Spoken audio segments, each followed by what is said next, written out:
여러분들께서는 살면서 이상적인 인간은 삶의 불행을, 위험과 품위를 잃지 않고 견뎌내 긍정적인 태도로 그 상황을 최대한 이용한다는 말을 들어보신 적이 있으신가요? 이는 아리스토텔레스의 명언으로 불행이 찾아왔다고 해서 낙담하지 말고 어떤 상황에서도 긍정적인 태도를 가져야 한다는 뜻입니다. 그런데 프리미어리그에도 삶의 불행을, 위험과 품위를 잃지 않고 견뎌내 이상적인 인간으로 거듭나고 있는 선수가 있어 눈길을 끌고 있습니다. 바로 토트넘의 손흥민 선수입니다. 지난 시즌만 해도 콘테의 형편없는 전술로 부진을 거듭해 불행했던 손흥민은 품위와 위험을 잃지 않고 견뎌내 이번 시즌 180도 바뀐 모습을 보여주고 있습니다. 손흥민은 스포츠 전문 스코어 90이 선정한 잉글랜드 프리미어리그 올스타에 선정됐습니다. 매체는 프리미어리그 대표 선수를 포지션별로 11명 골라 최고의 팀을 만들었습니다. 대한민국 공격수 손흥민도 당당히 한자리를 꿰찼습니다. 괴물 공격수 엘링 홀란, 그리고 월드클래스 모하메드 살라와 스리톱을 구축했습니다. 이 3명의 선수들은 올 시즌 치열한 득점왕 경쟁까지 펼치고 있습니다. 홀란드와 살라는 14골로 리그 득점 공동 선두를 달리는 중입니다. 그 뒤를 이어 손흥민이 12골로 공동 3위로 추격하고 있습니다. 베스트 11을 살펴보면 1위부터 4위까지 대부분 탑4팀 멤버들로 구성됐습니다. 손흥민만 유일하게 소속팀만 4위권에 들지 못했습니다. 토트넘은 현재 리그 5위에 위치해 있는데 토트넘 선수는 손흥민뿐이었습니다.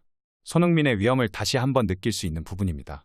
손흥민은 EPL 레전드 앨런 시어러가 선정한 올 시즌 프리미어리그 전반기 베스트 11에도 뽑히는 영광을 안았습니다. 4-2-4 포메이션의 왼쪽 측면 공격수에 배치됐습니다.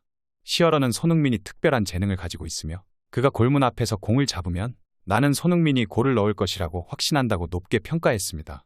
현재 손흥민은 프리미어리그 올해의 선수까지 수상할 것이라는 전망도 나오고 있습니다. 프리미어리그 공식 홈페이지는 2023-2024 시즌 결과를 예측했습니다. 우승팀부터 4위권에 오를 팀과 강등될 팀, 그리고 시즌 최우수 선수 등을 전망했습니다. 맨체스터 유나이티드와 레알 마드리드 등에서 뛴 발롱도르 출신 오원은 시즌 최우수 선수로 손흥민을 선택했습니다. 오원은 시즌 초반에 프리미어리그 최우수 선수에 손흥민이 될 거라고 했는데 유지하겠다고 말했습니다.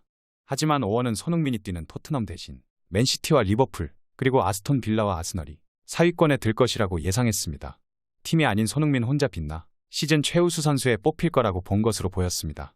손흥민은 올 시즌부터 토트넘 후스퍼 주장을 맡았습니다. 해리 케인과 위고 요리스 뒤를 이어 주장 완장을 찬 손흥민은 뛰어난 리더십으로 화합을 이끌어냈습니다. 엔제 포스테코글루 감독 아래에서 변화가 크고 위기도 있었는데 손흥민을 중심으로 뭉쳐 토트넘은 시즌 초반 무패 행진을 달렸습니다.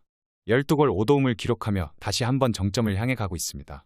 하지만 손흥민은 아시안컵을 위해 잠시 자리를 비웠습니다. 영국 현지에서는 아시안컵이 시작도 하지 않았는데 손흥민이 언제 오냐며 난리입니다. 사실 유럽 관점에서 아시안컵은 축구 변방의 작은 대회입니다. 아시안컵보다 강팀들이 훨씬 많은 아프리카 네이션스컵조차 리버풀 위르겐 클롭 감독이 리틀 토너먼트라 표현해 논란을 일으킨 적이 있습니다. 때문에 토트넘 팬들은 그저 손흥민이 빨리 돌아오길 바랄 뿐입니다.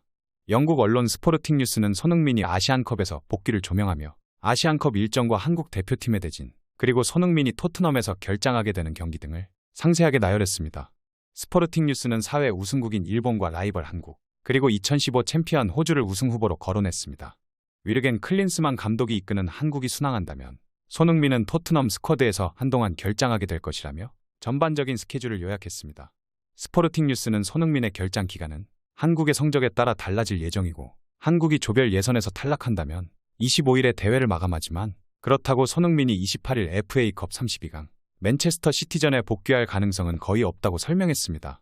스포르팅 뉴스는 조별리그 탈락은 손흥민이 2월 1일 프리미어리그 브렌트포드전에 나올 수 있다는 것을 의미하지만 16강이나 8강에 진출하면 2월 3일 에버턴 원정도 놓치고 4강에서 떨어지면 11일 브라이턴전에 볼 수도 있다고 희망했습니다.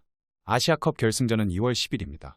한국이 우승하고 손흥민이 충분히 휴식을 취한다면 2월 25일 첼시전이 돼서야 복귀할 수도 있습니다.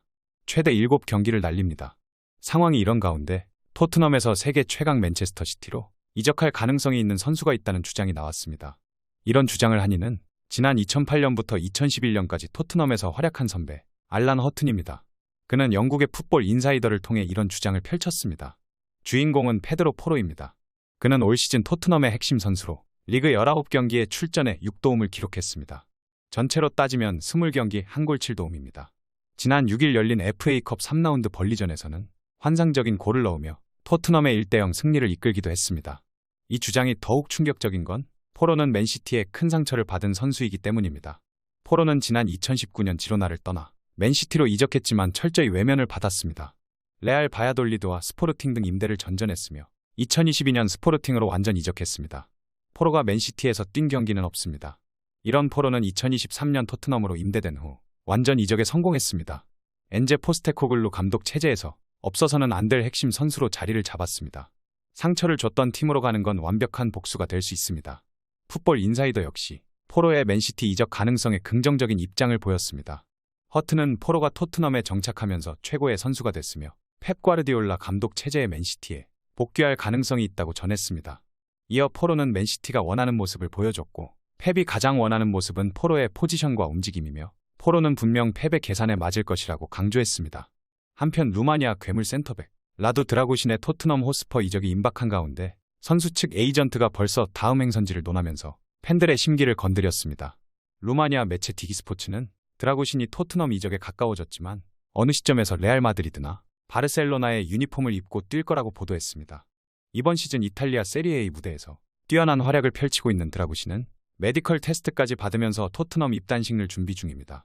유럽 축구 이적 시장 전문가 파브리치오 로마노 기자는 SNS를 통해 드라구신이 토트넘에 가게 됐고 합의가 이뤄졌다며 드라구신이 토트넘에 간다는 소식을 전했습니다. 사실상 오피셜만 남은 상황입니다. 당초 토트넘이 제안한 금액은 2,500만 유로였지만 제노와 여러 번 협상 끝에 3,000만 유로를 원했습니다. 최근 드라구신 몸값이 오르면서 결국 토트넘이 수용했고 제노아는 선수에게 선택권을 준 끝에 토트넘행으로 가시화됐습니다. 2002년생 드라구신은 이제 21세 어린 선수이지만 올 시즌 세리에의 17차례 전 경기를 선발 풀타임으로 소화하는 등 제노아 핵심 센터백으로 활약 중입니다. 세리에의 명문 유벤투스 유스 출신인 드라구신은 지난 2022년 여름 당시 2부 리그인 세리에비에 있던 제노아로 임대된 후 지난 1월 이적료 550만 유로에 영구 이적했습니다. 지난 시즌 수비수임에도 4골을 터트린 드라구신 활약에 힘입어 제노아는 리그 2위를 차지해 1부 리그 승격에 성공했습니다. 이번 시즌 믿을 만한 센터백 자원이 미키 판더펜과 크리스티안 로메로 단 2명인 토트넘은 후반기 싸움을 대비해 드라구신 영입을 추진했고 현재 발표만 남겨뒀습니다. 이때 선수의 에이전트가 벌써부터 이적을 꿈꾸면서 토트넘 팬들의 심기를 불편하게 만들었습니다. 매체에 따르면 드라구신 에이전트 마네아는 우린 드라구신이 세계 최고의 클럽에 도달할 수 있기를 바란다고 입장을 밝혔습니다.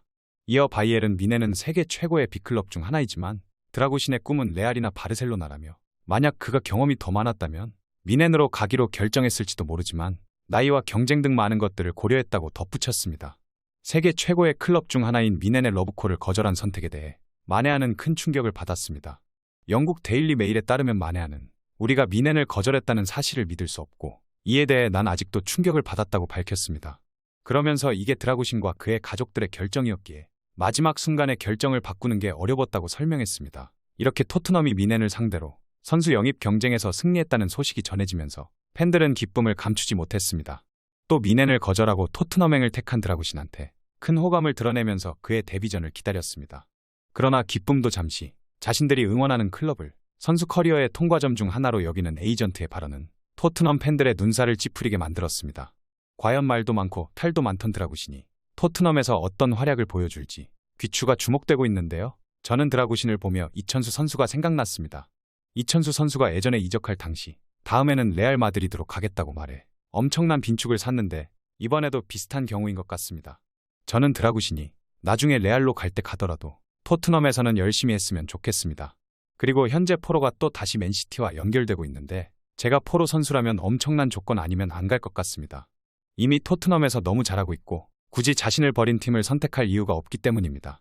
아무쪼록 손흥민 선수가 토트넘을 떠나 있는 동안 포로와 드라구신이 팀을 잘 지켜 토트넘의 순위가 지금처럼 유지되길 바라봅니다.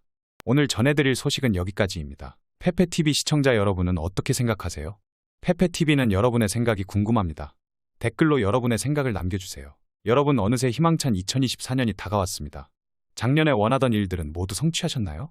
지난 시간 스트레스 받는 일도 많으셨을 테고 힘든 기억들도 있으셨을 텐데 행복하기 위해서 불행했던 기억들은 모두 의식적으로 버리고 좋은 기억들만 남기세요. 어떤 아쉬움이나 후회가 남는다면 그 또한 내일을 살아가게 하는 인생의 경험일 테니 너무 괴념치 마세요. 무엇보다 가장 소중한 건 바로 당신 자기 자신입니다.